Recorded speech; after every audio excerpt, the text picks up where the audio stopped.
ადგილობრივი მოსახლეობისთვის არის გაკეთებული ეს აქცია, ანუ აქ შეგიძლიათ ნახოთ პალიტრაელის გამოცემის ყველა წიგნი საკმაოდ დიდი ფასდაკლებით, რასაც ჩვენ ვაკეთებთ თვეში ერთხელ ვირჩევთ თითო რეგიონს და მივდივართ იმ რეგიონში ადგილობრივი მოსახლეობისთვის, რომ იყოს ხელმისაწვდომი წიგნების შეძენა. და როდესაც რეგიონებში გადიხარ თუ აკვირდებით, მოსახლეობა ყიდულობს წიგნებს, აქვთ ამის შესაძლებლობა. კი, რა თქმა უნდა, შესაძლებლობა იცით როგორი მომენტია, ანუ ყველა ცდილობს რომ იყიდოს წიგნი მით უმეტეს, როდესაც ესეთი დაბალი ფასებია წარმოდგენილი. მაქსიმალური აქტიურობა, რა თქმა უნდა, ყველას არ აქვს შესაძლებლობა რომ ბევრი წიგნი შეიძინოს, თუმცა რამდენიმე წიგნს მაინც ყიდულობენ და ძალიან უხარიათ, როდესაც აი ესეთ ტიპის აქციებით ჩავდივართ მათთან. ანუ წიგნი მაინც უყვარს მოსახლეობას. წიგნი მაინც ძალიან უყვარს.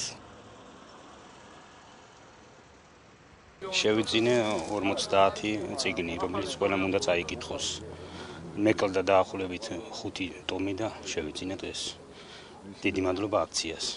ფასებითაც ძალიან კმაყოფილი. კარგი იქნება თუ ყველგან იქნება ეს აქცია. აქციით თუ ხარ კმაყოფილი? კი, ძალიან. ფასები როგორია?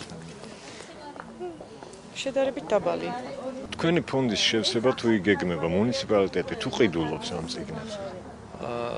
დღემდის რაც მე ხელმძღვანელი ვარ, სადღაც 12 წელია.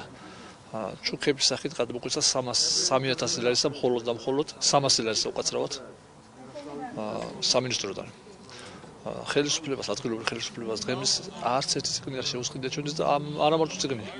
ჟურნალ-გაზეთებიც არ არის დაგმილი რომ შეგვისყიდონ.